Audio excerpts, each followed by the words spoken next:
ड्रायव्हरच्या हातपाय बांधून ट्रकमधील गव्हाचे पोते लुटणारे आरोपी जेरबंद. स्थानिक गुन्हे शाखा अहिल्यानगरची कामगिरी.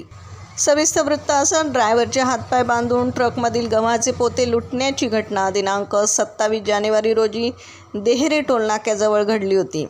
फिर्यादी जगदीश माळी हे मध्य प्रदेशहून गहू भरून सोलापूरच्या दिशेने जात असताना गाडीमध्ये घुसून ड्रायव्हर आणि क्लीनरचे हातपाय बांधून चाकूने जीवे मारण्याची धमकी देत गाडीतील 953 गव्हाचे कट्टे घेऊन आरोपी फरार झाले होते. सदर घटनेबाबत MIDC पोलीस स्टेशनला गुन्हा रजिस्टर नंबर 67 नुसार गुन्हा दाखल करण्यात आला.